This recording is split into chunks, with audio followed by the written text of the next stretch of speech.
د منظور پښتون دپاره خو سرې خولۍ په سر کړلې، ښځه او نر سرې خولۍ په سر کړلې، پارلمان او ګوډاګي ولسمشر د خولۍ په سر که، له لر او بر او له پښتون نه د دفاع په خاطر مو په اروپا کې ښځې وګډولې. ای سکشویانو نن ولې خاموشه یاستئ؟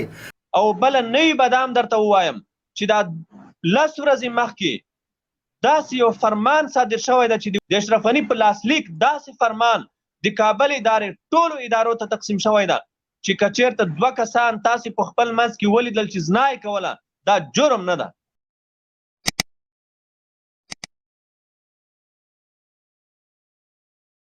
د طالب جان په قدر او د طالب جان په جهادي مبارزې باندې تاسو ټول ویاړ وکړئ.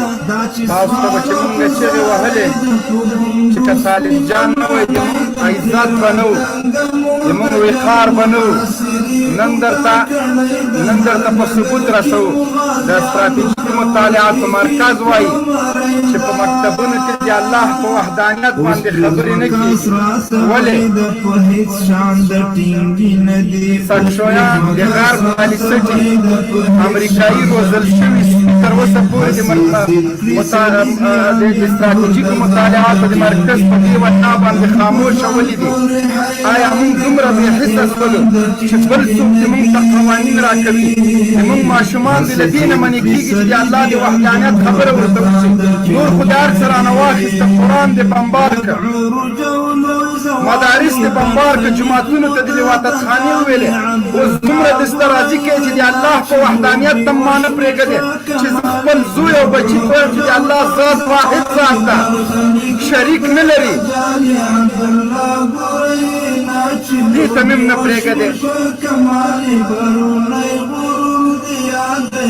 عجیبه عجیبه د افسوس ځای ده، د افسوس ځای ده. نن د ژړا ورځ ده، نن د فریاد ورځ ده. ولې دومره بېوسه شولو مو؟ د الله وحدانیت ته مو څوک نه پرېږدي چې د هغه نوم واخلو چې هغه لا شریکه ده. ولې په دې چې دوی بیا افراطیان کېږي چې د الله په وحدانیت ورته خبرې کوي. دا ورته وایي چې مځکه او اسمانونه الله پیدا کړي دي.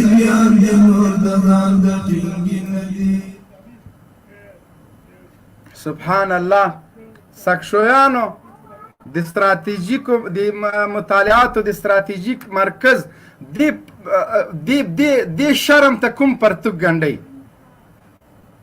اروپا کې دینداري ده، اروپا کې مسلمانی ده، اروپا کې جماعتونه دي، اروپا کې دا ده. ته د اروپا مثال ما ته راکوې. راشه نن ما په خپل ملک کې دې ته نه پرېږدي چې زه په مکاتبو کې ماشومانو ته د الله د وحدانیت خبرې وکړم. ته چې د اروپا مثال ما ته راکوې. نن دا خاموشي ټولو رسنیو، ټولې مزدوري میډیا دا خاموشي ولې اختیار کړې ده؟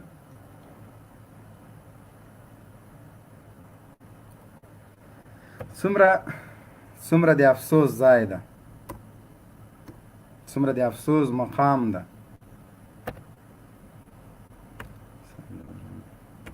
زه دغه تاریخ او هغه لیکم، زه بیا انشاءالله د دوی په ژبه باندې موږ پوهېږو.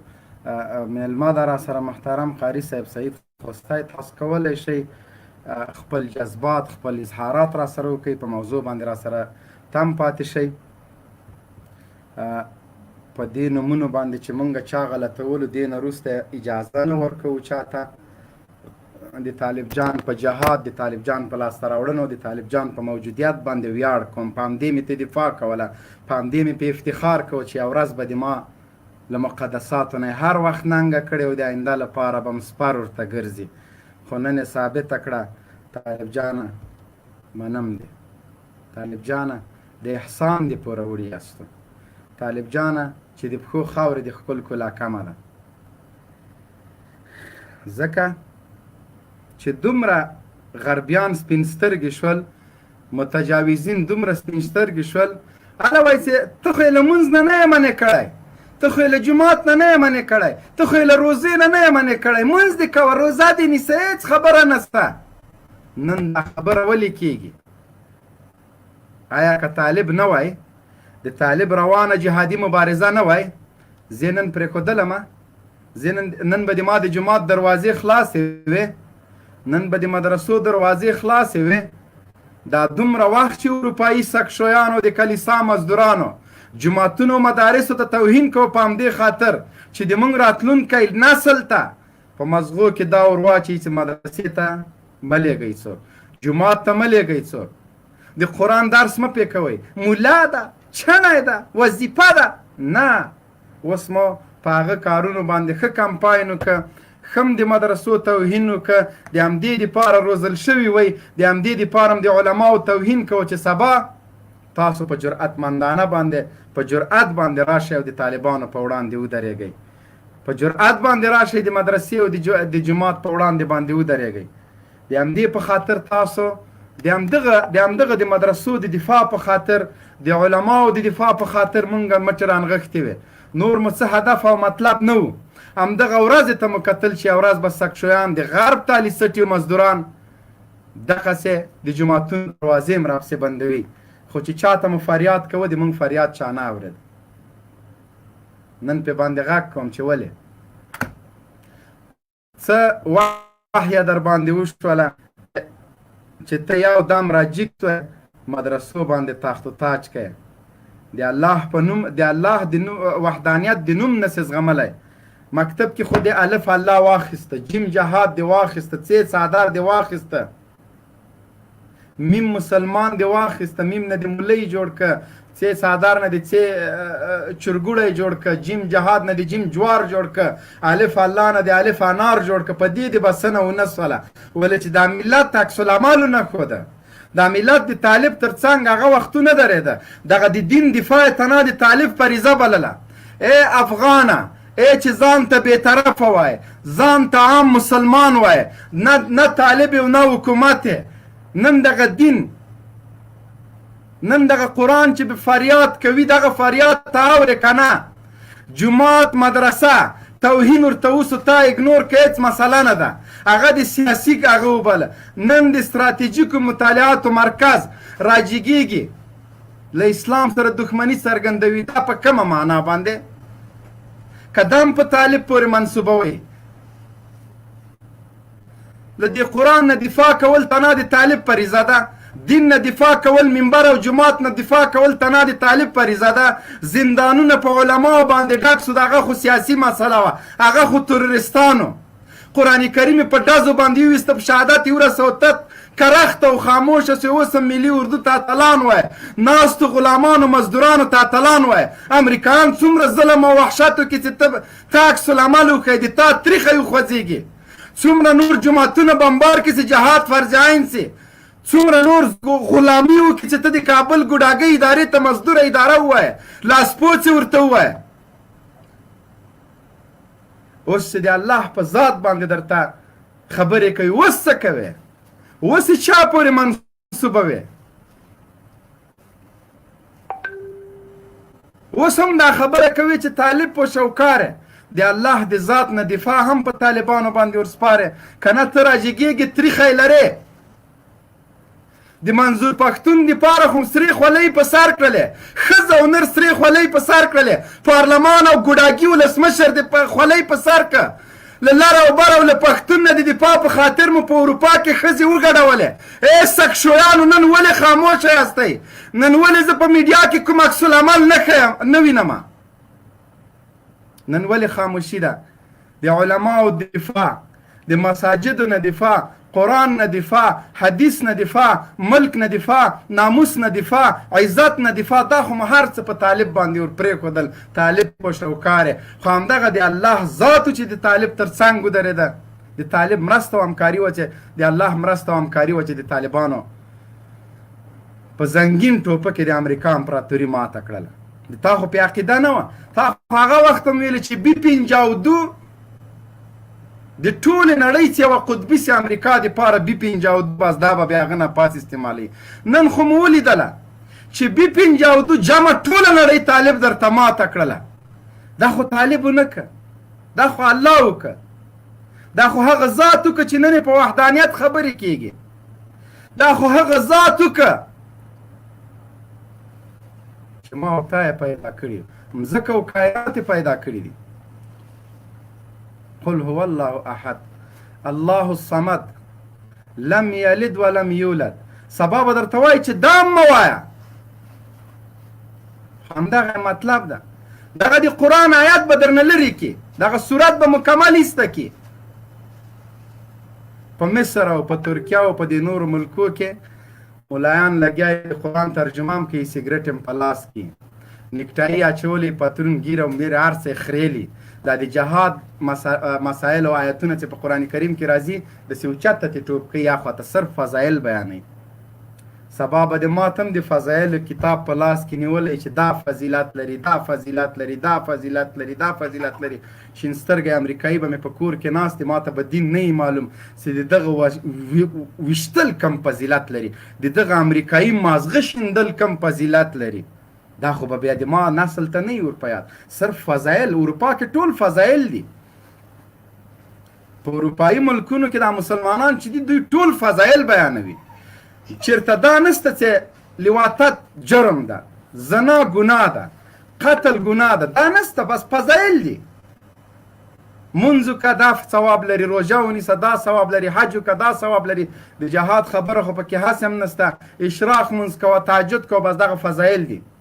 دا نسته په یو اللهو باندې درته په جنت کې په زرګونو ونې دروي چې 50,000 کاله عبادت وکړې، مجاهد د یوه شپې د یوه ساعت ثواب په سیو الله کې ورسوي.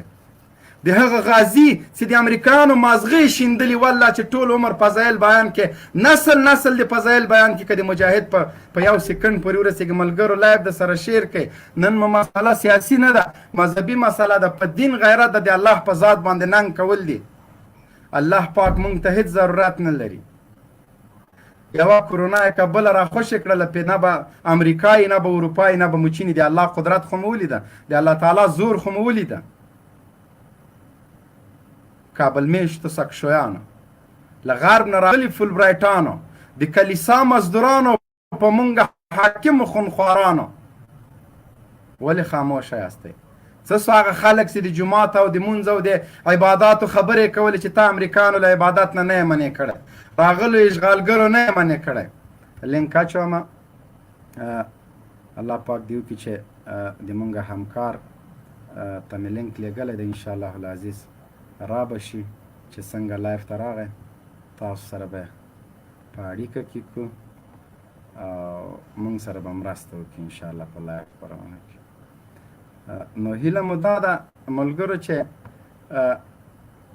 تنا دا مسؤلیت د مبین نه ده، تنا دا مسؤلیت د قاری سعید نه ده، تنا دا مسؤلیت د یو څو اسلام پاله مبارزینو نه ده، د هر مسلمان چې کلمه وایي نن مسؤلیت ده، نن باید ادا کړي. او په دې چې رسنیو ته راسه وغنده، نه، لاس په کار شئ، عملي میدان ته ودانګئ، د طالب جان تر څنګ ودرېږئ. قسم مې دی په خدای ارمان به یې وکړئ. د طالب جان د غیرت او د قربانۍ ارمان به وکړئ چې خدایه اوس هغه څوک ولې په مځکه په روی د مځکې نشته چې د مونږ له دین او د مونږ له عزت نه به یې دفاع کوه. دا یو نعمت ده چې الله افغانانو ته ورکړی ده، د طالب جان په نوم یې ورکړی ده. ټوله نړۍ ښه اقتصاد لري، ښې وسلې لري، ښه ایټمي طاقتونه دي، لیکن یو شی چې ټوله نړۍ، کفري نړۍ خو هسې هم ترې خلاصه ده، اسلامي نړۍ هم ترې بې برخې ده. هغه د طالب له نعمت نه ده. هغه طالب چې هم د ایټم بم رول یې درته ادا کړی، هم د مزایلو رهبري شده مزایلو کار کړی ده، هم په هره سخته کې د تا له دین، عزت او ناموس نه دفاع کړې ده. په خپل وجود پورې بارود تړلی دي، خو ته انګریزانو ته نه یې پرېښی، ته یې شین سترګو امریکایانو ته نه یې پرېښی. سبحان الله. به هر حال لایف خپرونه شیر کړئ. لینک مې اچولی ملګرو، تاسو کولی شئ لایف خپرونې نه وځئ، دوباره راسئ. یو خو راغی داسې غوسه ده، نرم ده، افغان هم ده، د ډګر هم ده، نو اوس ده سره څه وکړمه یاره، دا خو څنګه را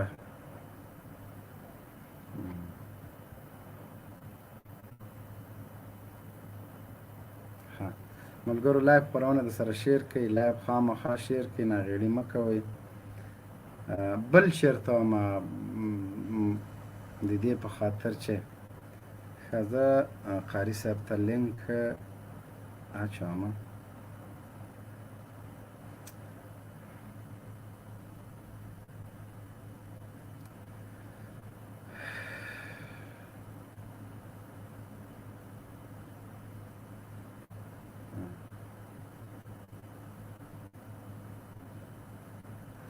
لایف خپرونه د سره شیر کې ملګرو، لایف شیر کې د سره څومره څه کولی شئ، ځکه د غرب نوکران، امریکایي مزدوران، د کلیسا مزدوران نه غواړي چې موږ خپل غږ جګ کړو. یو درد نه وي درد پسې دردونه، یو غم نه وي غم پسې غمونه، یو فریاد نه وي فریاد پسې فریادونه. ښه زه به دلته واټساپ نه لارې قاري صاحب ته لینک ورولېږم. یا وخت دغه هر ساعت موږ نه واټساپ موږ سره بدماشي شروع کړې ده. سمه کنې په خدای ډایرکټ د ډیلیټ کوم. هر ساعت به زه تا ته موبایل نیسم چې دا د ما واټساپ ده، خو دا نو بل څوک نه خلاصي، زر زر خلاصوه. دغومره د سړي زامن نه کمپنۍ والا که تا د سړي زامن وي زموږ اکاونټونه به هم نه بندوه، خو چې یو ریپورټ پې اوسي پیک اکاونټ دی دلته راته اسنادونه غواړي، رنګ دی ورک شه. که خدای پاک طاقت او واس راکړي د فیسبوک ادارې داسې د دړې واړې کم په نوم باندې فیسبوک بیا څوکونه پېژني.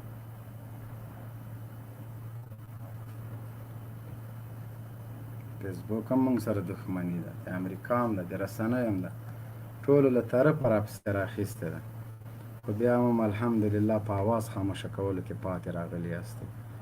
د الله پاک نصرت نور څه رقمي، د الله پاک وحدانیت نور څه رقمي. قاري صاحب که موږ سره وي په لایو خپرونه کې خو ما ته نه ښایي، دا اوس د موږ واټساپ شو. یو لږه زه دې بل ځینه راواخلم. دې وخت کې بیا د موږ انټرنېټ هم کار پرېږدي. ښه مننه، الله پاک دې تاسو هم ژوندي لري. ډېره زیاته مننه. سلام علیکم. نر او افغان او ډګر او دا مهرباني وکړه سوال ته دې راشه. وعلیکم السلام. مبین خان ستړی مشه. جوړې تکړه قراري ده. و خیر استاد بیا څه انډواله مشترا خدای خدای پاز. مبین خان یو سوال درته کاوه. مبین خان دغه خو نسته، قاری صاحب خوستی صاحب خو نسته، تاسو سوال لرم. قاری صاحب راغی، قاری صاحب راغی، قاری صاحب راغی، ما نه سوال مکو مهرباني. سلام علیکم ورحمت الله وبرکاتہ. قاری صاحب سعید خوستی لایو خپرونې ته بخیر راغلی.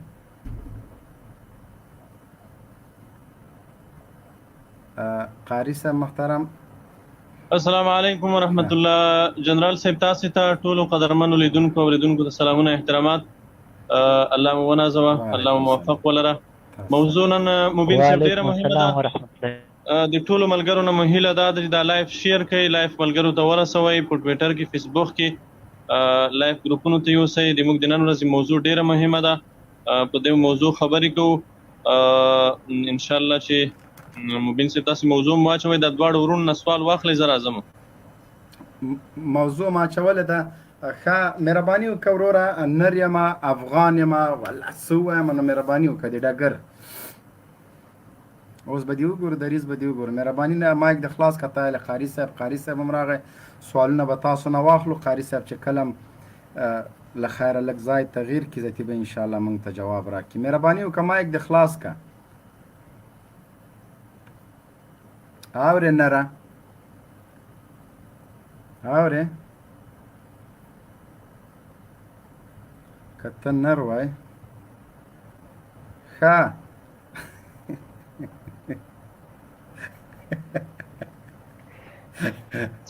سلام علیکم وعلیکم السلام. جوړ مهرباني وکړه بخیر. خدای دې وکړي چې ته جوړ او لغت صحت ولرې وروره. ته زه کمپیوټر کې ما ګوتې نه دي ولې دغه دا لاس. مهرباني وکړه موضوع باندې خبرې وکړه. موضوع باندې زما نوم ډېر بد مه لیکه، دومره بد نه یم. دا ودرېږه زه دې کته کوم. ما نه ده لیکلی د دې ورور خپل نوم باندې چې هر نوم یې و هماغه نوم ورته بیرته برابر کوي مناسبه نه ده. نوم یې برابر که وروره د موږ همکار نوم برابر که د دې په خپل نوم یې که یا افغان ورته ولیکه بس صحیح ده. السلام علیکم وروره ستړی مه شه امیر صاحب. جنرال صاحب څنګه دی ښه دی؟ جوړې کراري د خیرات ده. الحمدلله شکر الحمدلله. څنګه دی تاسو ښه یې؟ مهرباني وکړه وروره سوال ته دې راشه. ډېره موده پس راښکاره شوی چې مونږ په انلاین باندې تاسو ته نه دی جوړه که مهرباني.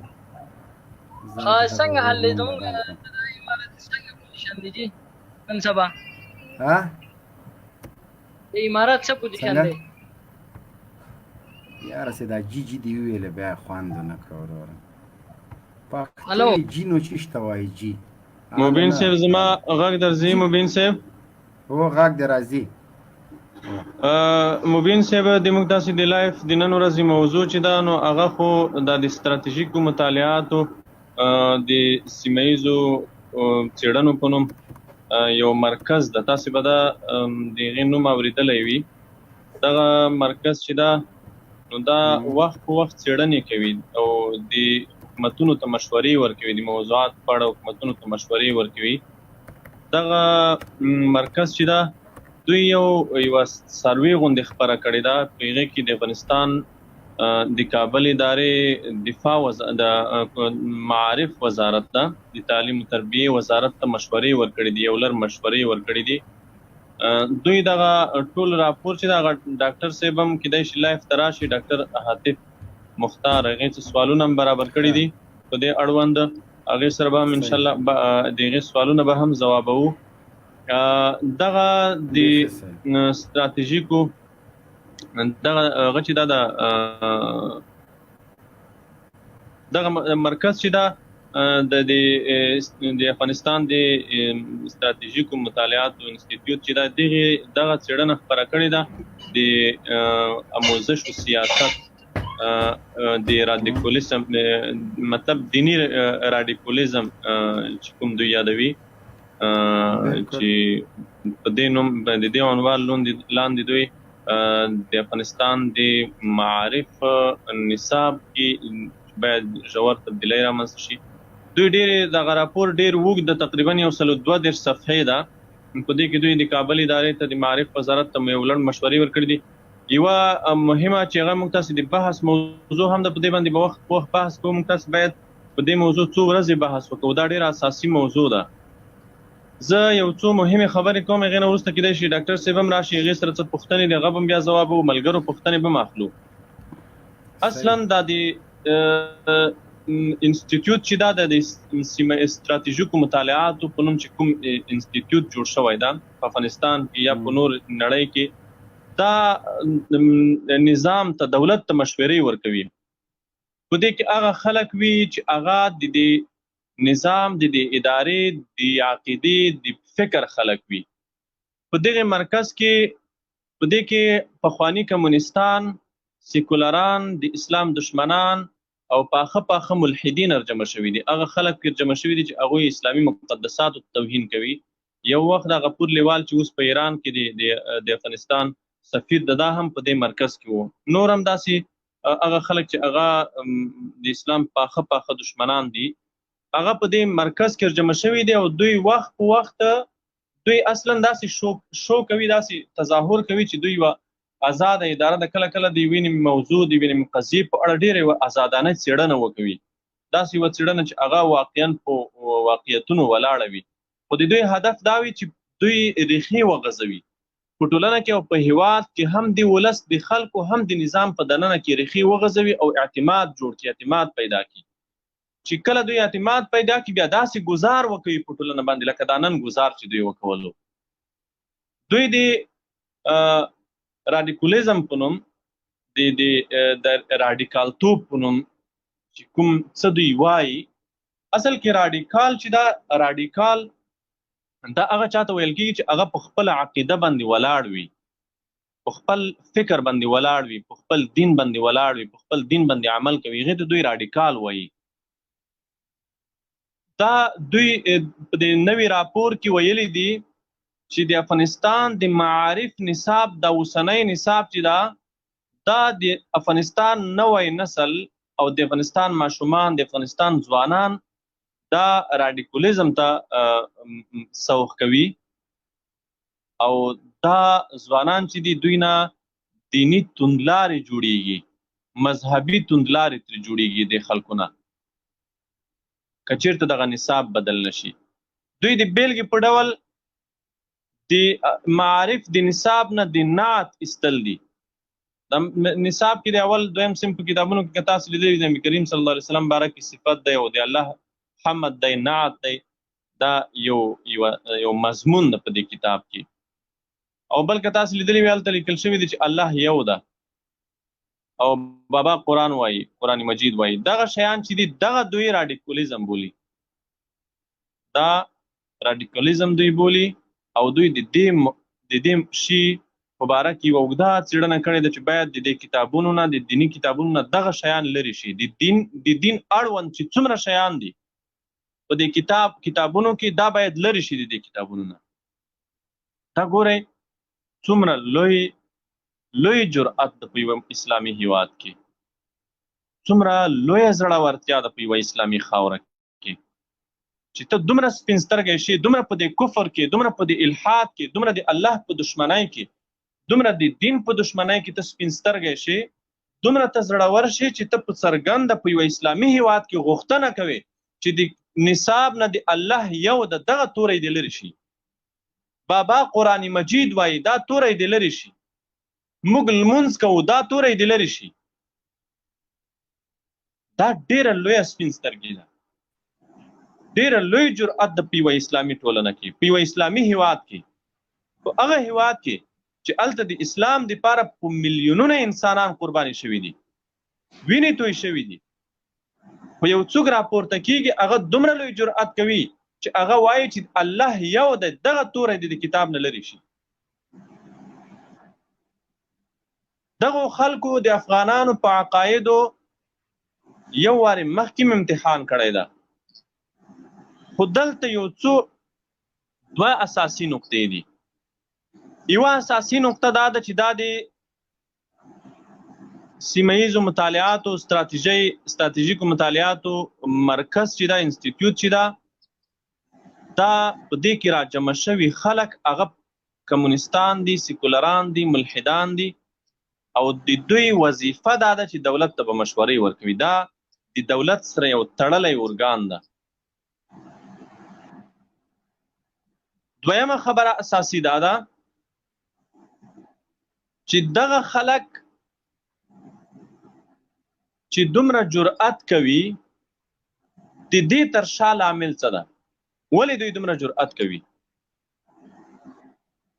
اوله خبره خدا چې موږ بار بار ویلي دي ځینې ملګري د موږ نه پوښتنه کوي یا غوښتنه کوي چې د کابل ادارې په کابل اداره کې داسې فحاشي روانه ده په پوهنتون کې فحاشي روانه ده په رسنیو کې فحاشي روانه ده په دولتي ادارو کې فحاشي روانه ده نوی نسل بیلاري کېږي نوی نسل د بیلارۍ خواته روان ده د افغانانو د نوي نسل په منځ کې د محرمیت کلتور له منځه ځي محرمیت یعنی دې حده پورې افغانانو ته فحاشي راوړل کېږي چې خور او مور باید ختم شي افغانانو منځ کې باید د خور مور لور لمسی نګور دغه کلتور باید د منځه یوړل شي لکه څنګه چې انګریزانو په منځ کې د محرمیت کلتور د منځه تللی ده د انګریزانو په منځ کې نه خور شته نه مور شته نه لور شته نه زوی شته دا شیان نشته د جنسي اړیکې د ټینګولو په باب کې دغه شیان نشته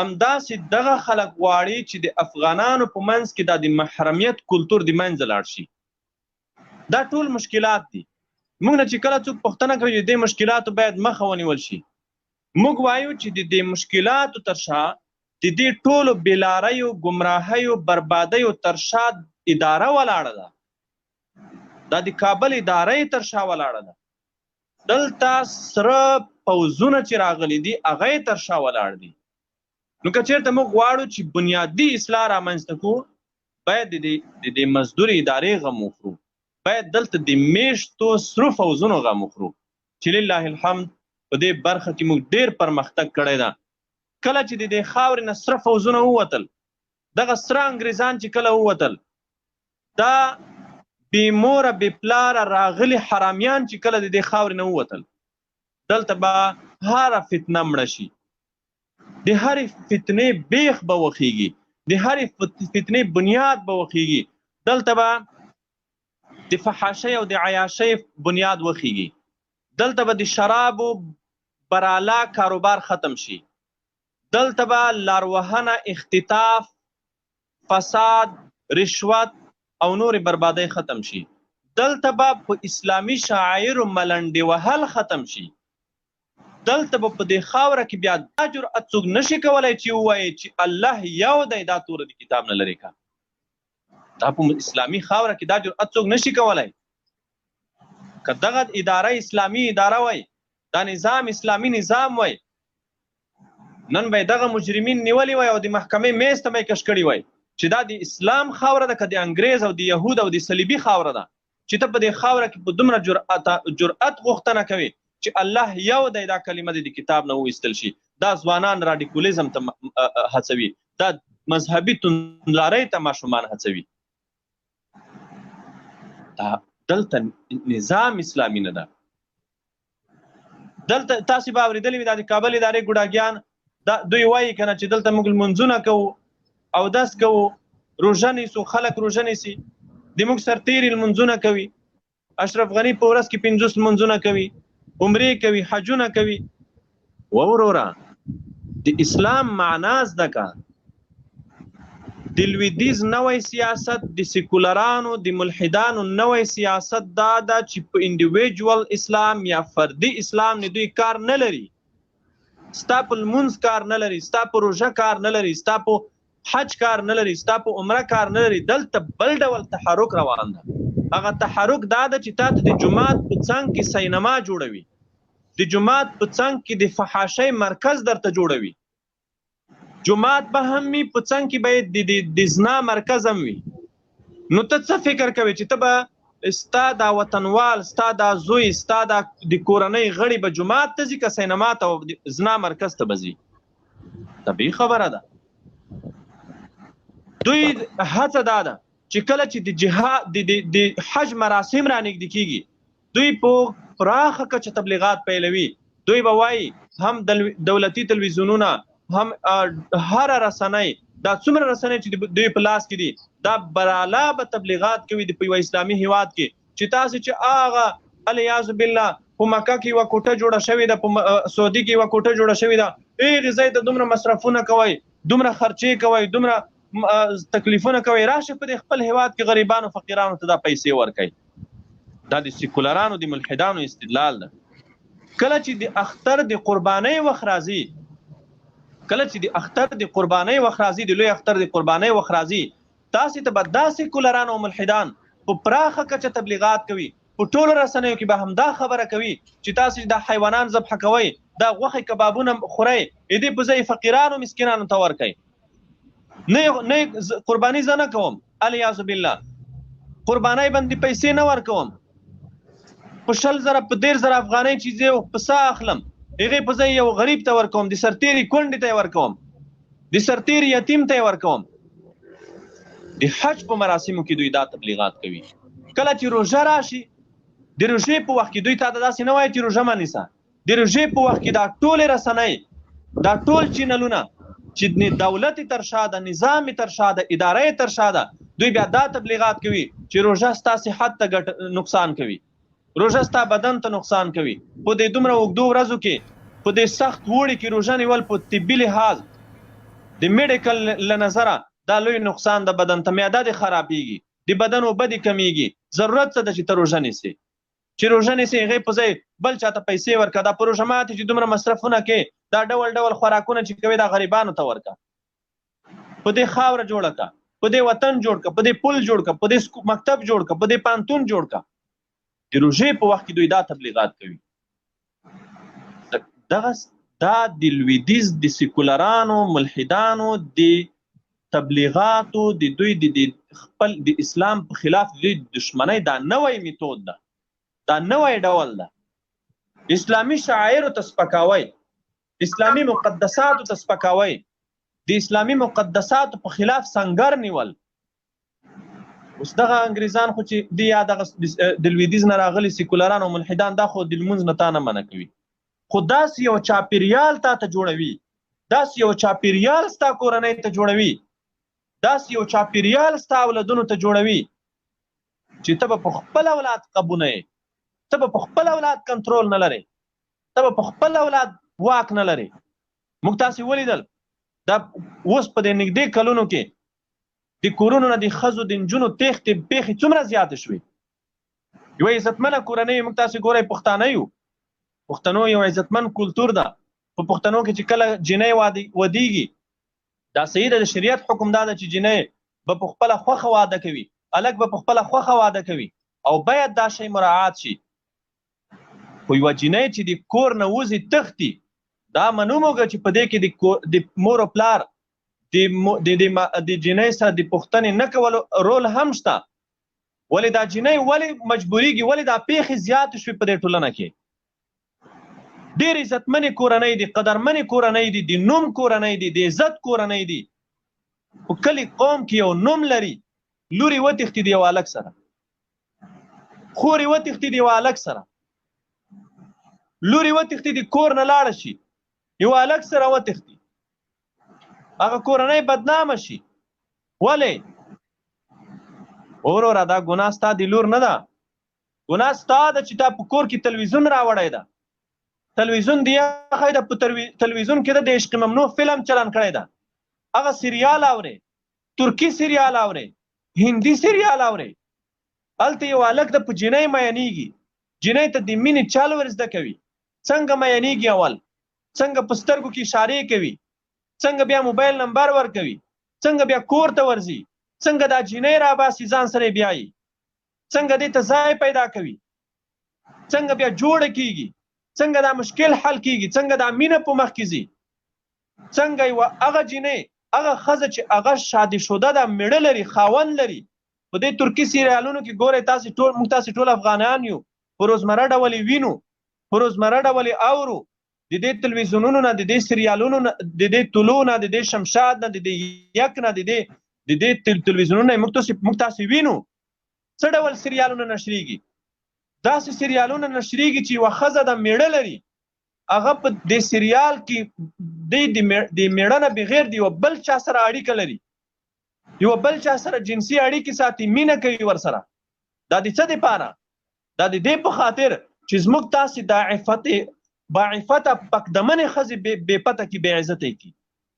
یوې ښځې ته ښیي چې څنګه ته ستا میړم په کور کې ده، څنګه به ته د بل چا سره اړیکه ساتې، څنګه به د بل چا سره ته مینه کوي، څنګه به د خپل میړه سره ته خیانت کوي.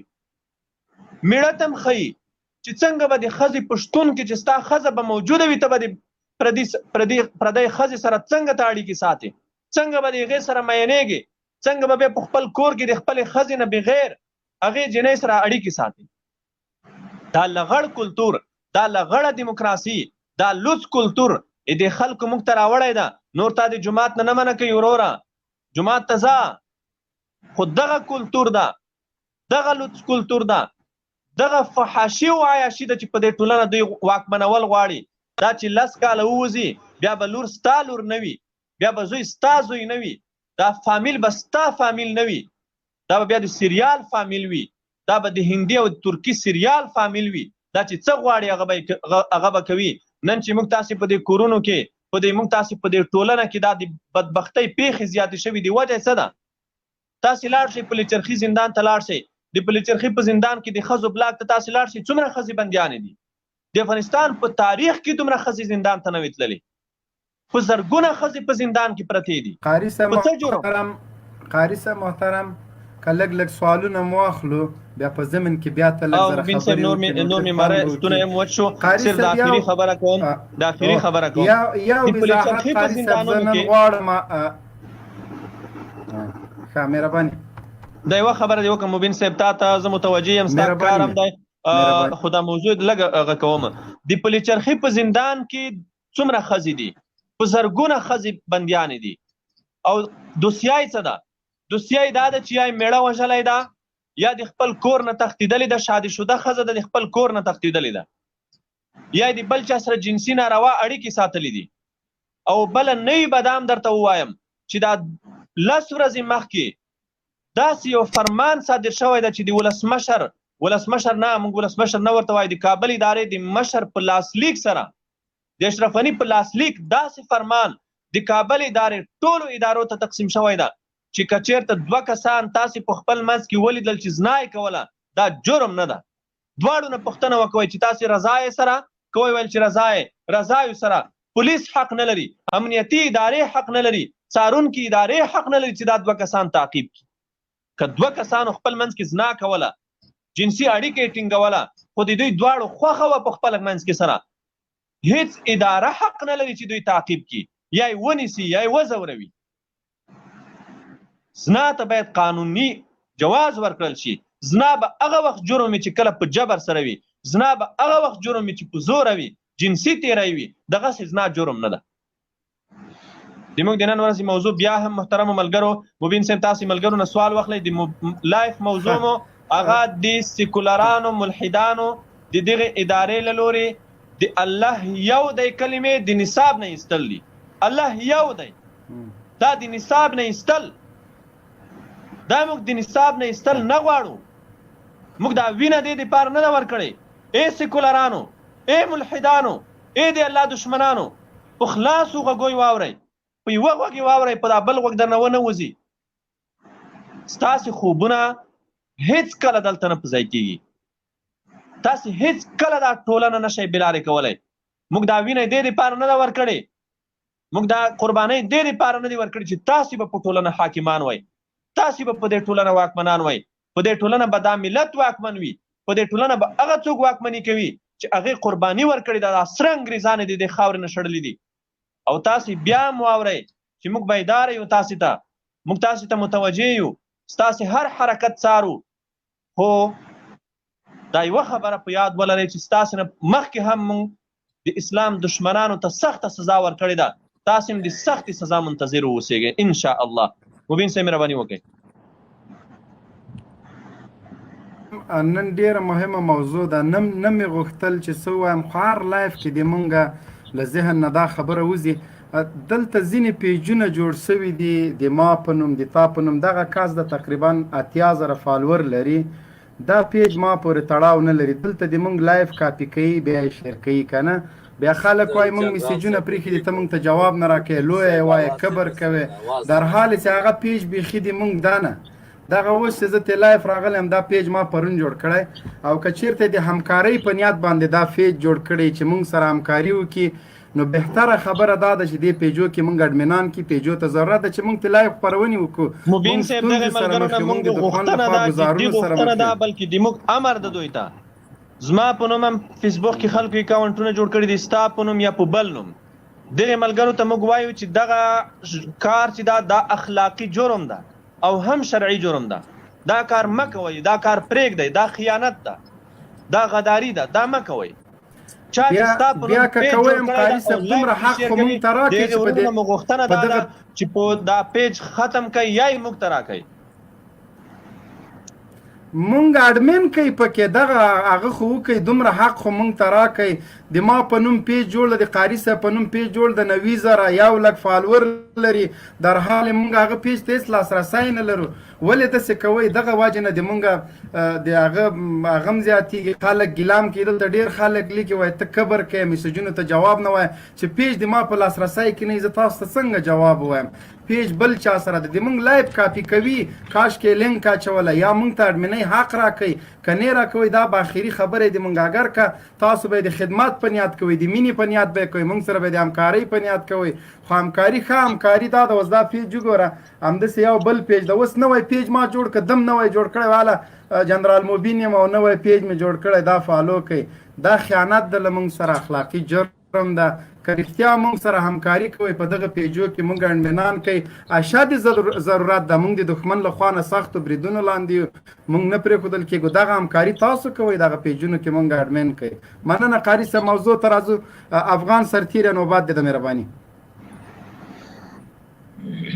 السلام علیکم مبین صاحب او مبین صاحب خاصی طبیعت ما نه بعد از خواهش کوم مبین صاحب محترم سیمت زمالند سوال جواب سی مهرباني وکړه ته سوال وکړه مهرباني صحیح سلام دې تاسو ټول ته قاری صاحب محترم تاسو ته هم سلام دې خدای دې کې جوړ ورو وسی ګوره مبین صاحب محترم او قاری صاحب محترم ورونو خبر دلته چې موږ تاسو سکولاریزم په کوم نو سره ګور یو هر یو انسان د چې خپل شخصي نظر لري چې خپل شخصي نظر بیانوي چې موږ تاسو سکول چې د مدیریت کو چې د ټولو خلکو هغه اختیارات د ما پلاس کې د هر یو شخص فکر لا سره دا نس کېدل زه فکر کوم بل دا چې قرآن شریف پاک قرآن شریف د تاسو چانه دغه کړی د افغانستان په مملکت کې د یو غټ روابط لرو موږ د خلکو سره دنیا سره موږ کې لرو دلته موږ هر نوع لیکل لرو هر نوع قانون لرو د دې لپاره چې موږ تاسو روابط دنیا سره ډېر محکم وسی کنه وسی د تاسو پاک او که زه وم چې زه مسلمان یم زه جنگي نه کامیاب کېدای سم نه چا سره کو زور وای سم نو موږ مجبور یو چې د قانونونه باید تعقیب کو د دې لپاره چې موږ تاسو مجبور دي ته یو چې موږ د دنیا سره روابط لرو که قبول نکو بیا موږ زبخه کیږو رئیس مشکلات نو پیدا کول کدا چې موږ تاسو خپل منځو کې مشکلات لرو بل خبر دا چې ګرانه قاری صاحب محترم چې په کتاب کې لیکل شوی دی بابا قرآن شریف دې خبر د ګوره مسجد سره مکتب جدا ده قرآن مسجد جدا ده ګوره موږ تاسو چا د مسجد سره ولېستو او نه چا موږ دغه سره ولېستو ل مکتب سره موږ تاسو باید د کوشش وکړو چې د خلکو هغه کوم څه بعضي فکرونه لري باید هغه سره قناعت وکړو باید په اسلام هم سوال لیکلان کې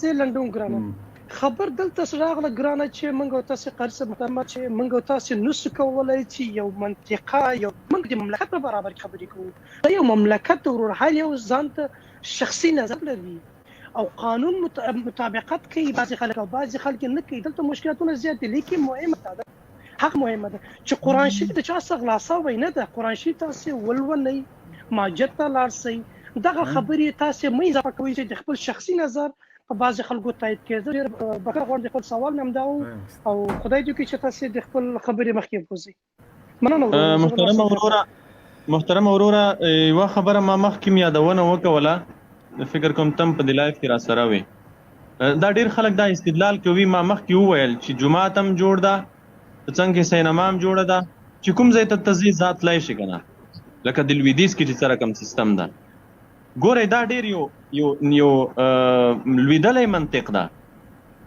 زه یو ساده مثال درته وایم دا د ټولنې دپاره قوانین ولې جوړیږي یو نظام د یوې ټولنې دپاره قوانین ولې جوړوي دا دولت ولې د خپل رعایت دپاره د خپل رعایت دپاره قوانین جوړوي خو دا رعایت د دغسې پرېږدي خوښی دی کې که نه که څوک جومات ته ځي که څوک مدرسې ته ځي که څوک سینما ته ځي که څوک هرې خوا ته ځي ځکه دا نظام مسؤول دی چې دا رعیت کنټرول کړي پیغمبر علیه السلام فرمایي چې کلکم راع و کلکم مسؤول عن رعیته ستاسې کې هر یو شپونکی ده او د هر یو نه به د خپلې رمې پوښتنه کېږي دا ستا ماتحت خلک د رمې په مثل دي چې هر چا په مخه کړل هغې روان کړل ته مسؤول یې ته به د خپلې رمې غم خورې چې دا ستا رمه په بله خوا لاړه نه شي قرآن کې الله تعالی داسې نه یې چې ولا تزنو زنا مه کوئ الله داسې یې چې ولا تقربوا الزنا زنا ته نږدې کېږئ مه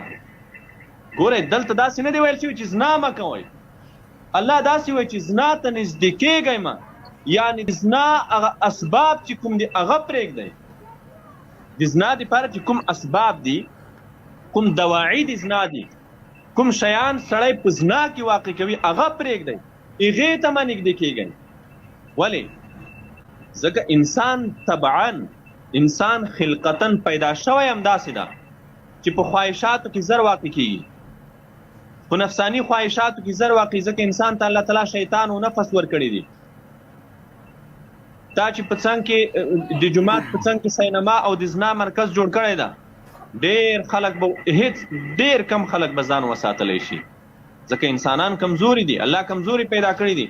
انسان په طبیعي ډول د خواهشاتو تابعداري کوي، د خواهشاتو تابع ګرځي، او بیا الله شیطان ورکړی ده. شیطان کوشش کوي چې انسان گمراه کړي. نو دا استدلال او منطق غلط ده، دا د ټولنې د بېلارۍ سبب ګرځي. په یوه ټولنه کې نظام مسؤلیت دا ده چې هغه به دا ټولنه دا ولس ساتي د بېلارۍ نه. هغې مسؤلیت دا نه ده چې سینما او جومات به د یو ځای جوړوي.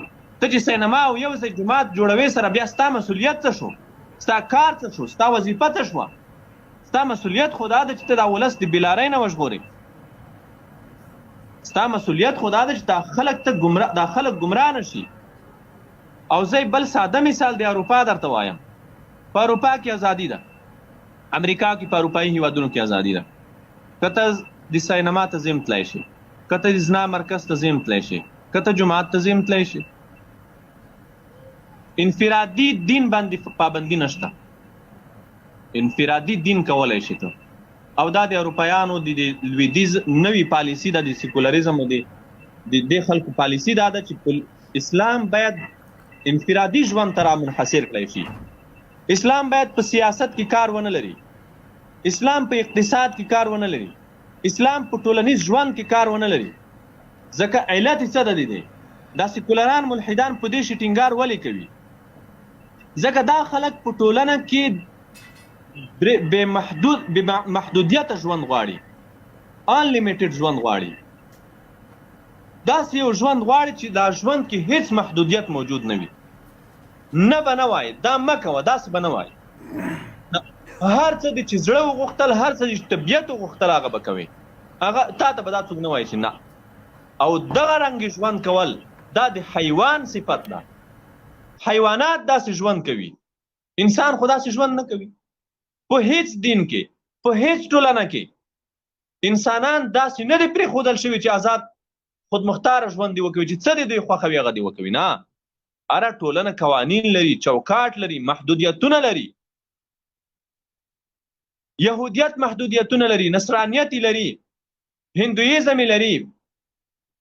څومره په دنیا کې چې دینونه دي، هر دین هغه محدودیتونه لري. دا سیکولریزم محدودیتونه لري، دوی هم محدودیت لري.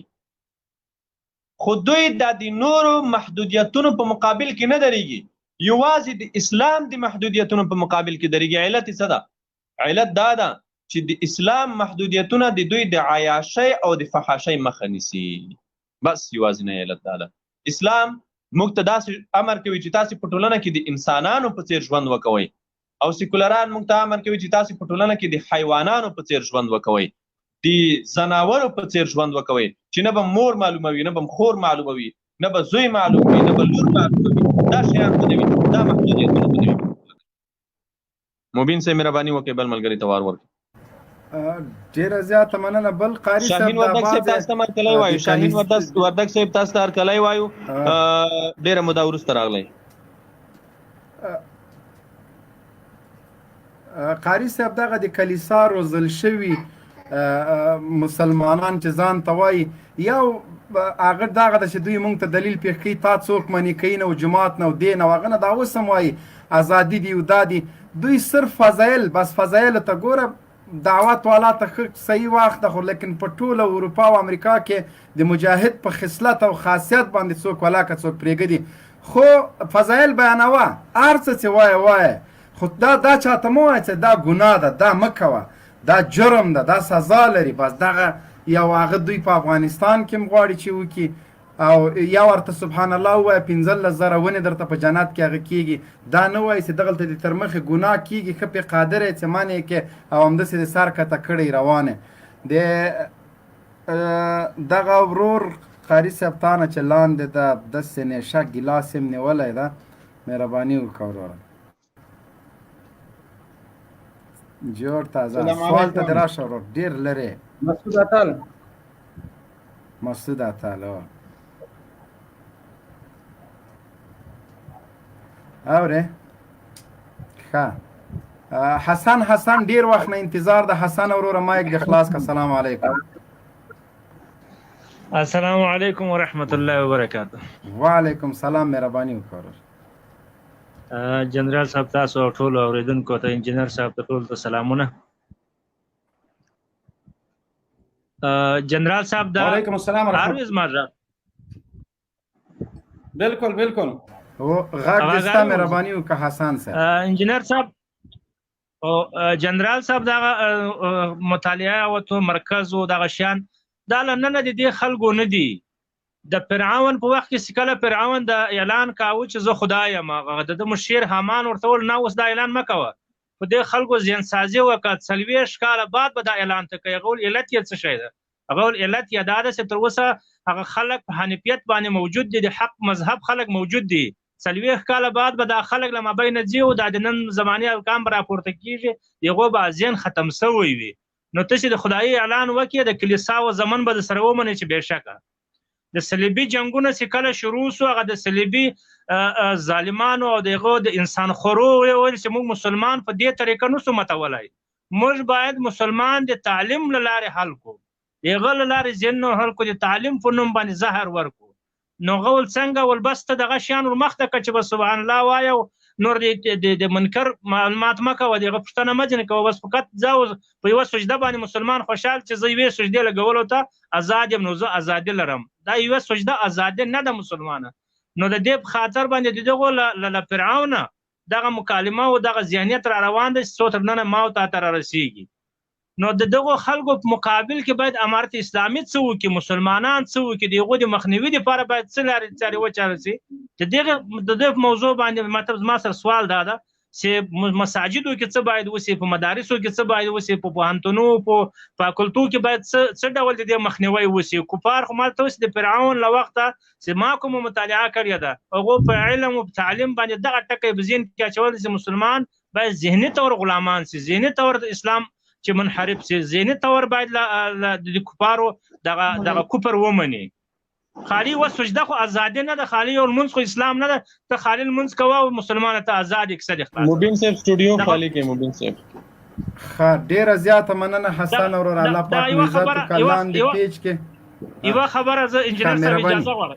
اجازه غواړم د یو خبره اضافه وکول مهرباني ورور حسن ورور قاری صاحب خوستي چې کوم خبره وکړه دغه د نجونو تشتیدل ګورز مول تاسو پښتانه ماحول الحمدلله لغیرت سره تړلې ماحول د مول اسلام سره تړلې ماحول د مول مسلمانان یو یقین دی وسه پرون ماته د غزنی ولایت د مقبر دی ولسوالۍ یو مجاهد یو خبره وکړه یو ملګری یو خبره وکړه تر اوسه پورې په دازین کې د مازغه د اړ چیږي یعنی خبره د ویلو په ولا بلا کې د اربکیانو ظالمانو وي خپل شجه سر بدلی کړی وي دوه میاشتې به یو شجه بولې و بل به ابل بولې و به دوه میاشتې ابل راوسل ابل به بولې و ول به اخر یو شجه مشته تر دې برابر رسیدل رضا یو وکړه چې د ظالمانو یا موږ مړی کوي او د ظالمانو اخلاص کوي دومره د خلکو ذهنونه منحرف کو دومره یو به حیا خلک دومره د ذهنونه ور تباکر د شراب او په دې بلا و باندې